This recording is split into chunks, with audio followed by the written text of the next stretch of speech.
Hey guys and gals, it's Tripl-L, and now let's talk about Attack on Titan episode... I think we're 29. Either way, Season 2, Episode 4. I don't remember the episode title card. My apologies. Anyway, we're going to do a simple review this night, but Attack on Titan, my god, exciting stuff and very desperate situation. So, just flat out, the biggest and loudest events in this episode are obviously the transformation at the end with Ymir. Pretty awesome. That was really nicely done, real nice build up. She jumps off, you think she's about to go in there with a knife, but no, she turns into a Titan. That was incredible. And seeing the preview for next week, it looks like it's going to be a pretty high octane, action heavy episode next week. So I'm pretty excited for that. It's going to be a visual spectacle for sure. Anyway, we had her moment, and then we had the scouts generally doing something, and just the whole situation that the scouts were trying to deal with. Overall, pretty good stuff for them.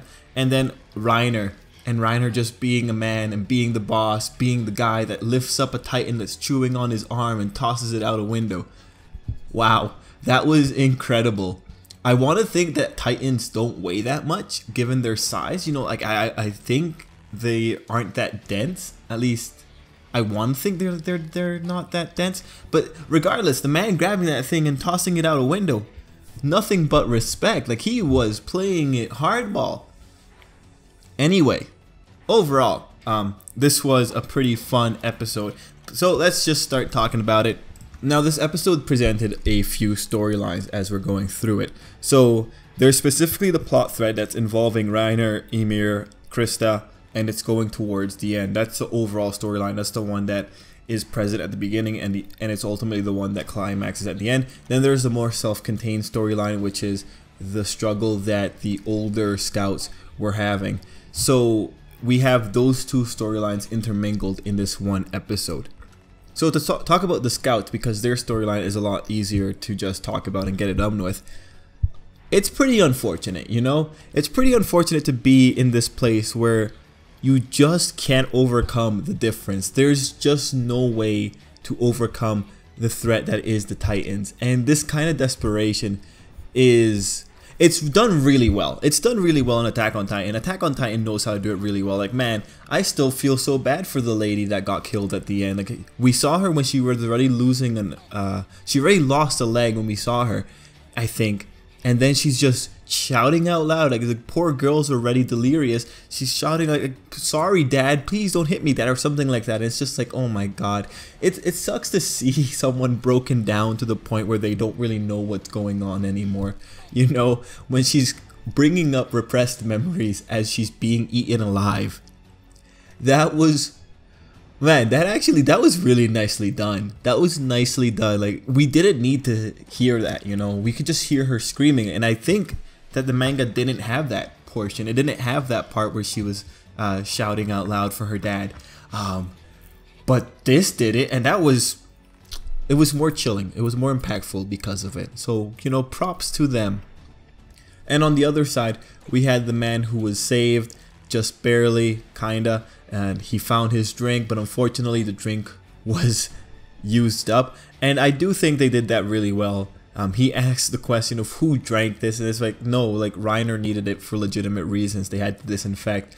So I like that little irony. It's a pretty cynical thing that they did to that man. He didn't have his drink, but really, of the deaths, the lady's was way more impactful for me anyway. Just hearing her scream about her dad while she's being chewed up. Yeah. And the worst thing is, like, she's gonna be regurgitated in a few days. Like, you know, that's not the best way to go. They can't even digest you properly, man. It sucks. Anyway, speaking about what things Titans can and can't do, the whole problem here with this whole situation that unfolded, because if you think about it, had the other scouts had like the 3D maneuver gear, maybe things could go a little bit differently, but overall, the lack of preparation is ultimately what killed these characters.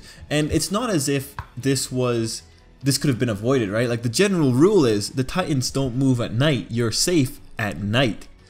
And here we have a situation where the Titans are playing by different rules. And so it throws off the whole thing. And it just ultimately shows you have to be prepared for every situation that could pop up. But then again, you have this situation that's been the same for 100 years. It's like, what's the chances that it's actually something else, that it could change at any point?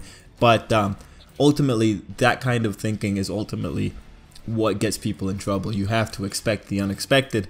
And now with the new world that we're living in the Titan world, there's all kinds of new things popping up, such as the Titan shifters, such as the possibility of Titans showing up inside the walls when there's no breach, Titans moving around during the night. You know, a lot of weird things are going on. And the thing is, like, Titans have been shown to have some degrees of abnormality within them before. It's just the abnormalities have never gotten to the point where they could threaten people to this degree.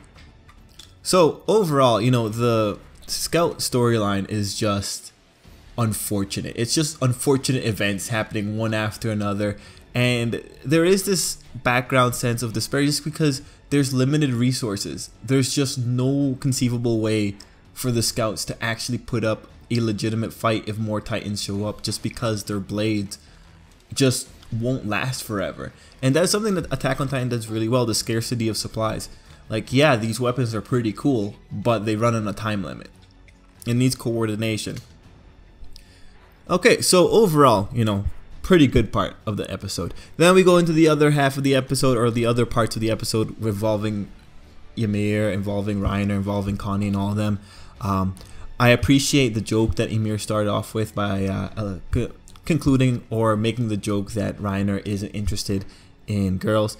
I found that really funny because I was reading a comment in the video site that I was watching this from, and it's funny because a lot of people were caught up on that one point, whether or not Reiner's gay or not. And at this point, I don't understand why we can't just accept that he might be bisexual at the very least, because he does make the comment that Krista is the most beautiful thing he's ever seen. I'm exaggerating, but he does say he has to marry this girl.